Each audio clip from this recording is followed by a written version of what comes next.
अपने इस गुण की वजह से गौतमा है सबसे अलग। नमस्कार दोस्तों, स्वागत है आपका आपके अपने चैनल हंग्री स्पिरिट्स में। हंग्री स्पिरिट्स देख रहे सारे दर्शकों का मैं अंजू शर्मा दिल से स्वागत करती हूँ। गौतमा रानी जब वहां पे खड़ी है और द्वारका को पकड़ लेती है कि कहां जा रही हो द्वारका बाई साहब, और बाद में जो द्वारका बाई साहब का उल्टवार होता है उनके ऊपर, और उसके बाद उनके रिएक्शन, उनकी बात करने का तरीका, ये सब मुझे बड़ा पसंद आया। चलिए बात करते हैं, मगर पहले वही गुजारिश, जिन्होंने अभी तक चैनल को सब्सक्राइब नहीं किया है कर लीजिए। साथ में दोस्तों बेल आइकन दबाइएगा ताकि आपको हमारे वीडियोस के नोटिफिकेशन मिलते रहे। अब जब द्वारका बाई साहब को गुस्सा आता है, रोना आता है, अपनी ही तकलीफ को जोर जोर से बोलने की उनकी इच्छा होती है, तब गौतमा रानी क्या करती है? गौतमा रानी सुनती है उनकी बात। गौतमा रानी वहां पे खड़ी है, उनके बेटे के खिलाफ ही बोल रही है, वो अपने हक की बात कर रही है द्वारका। और अगर हम बात करें वैसे रिश्ते की बात करें तो सौतन ही तो है ये सब, और एक दूसरे के प्रति जेलसी होना जायज है।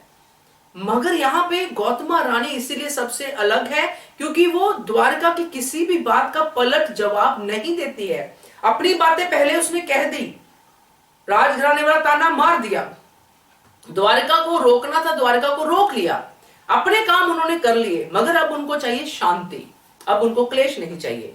इसलिए उसने द्वारका बाई साहब को बिठाया, उनसे प्यार से बात की, उनसे वो सारी चीजें कही जो वो कहना चाहती थी, और जिस तरह से उन्होंने द्वारका बाई साहब को संभाला वो तारीफ के काबिल है।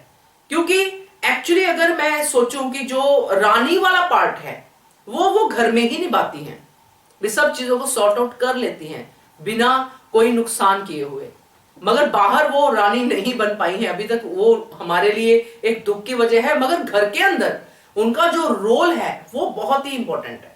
और इसीलिए वो वहां पे पहले तो ये कहती है कि ये सब बातें किसी ने नहीं सुनी है, मैंने खुद अपने कानों से सुनी है, क्योंकि मैं ही आपको बुलाने जा रही थी। मगर आपने क्या किया? आप तो अपने पति के खिलाफ जा रही हो। और बड़े ही प्रेम से कहा उन्होंने कि आप भी तो जानती हो अपने पति को, है ना, कि वो तो प्रजा के लिए, उनके आगे तो कुछ भी नहीं है।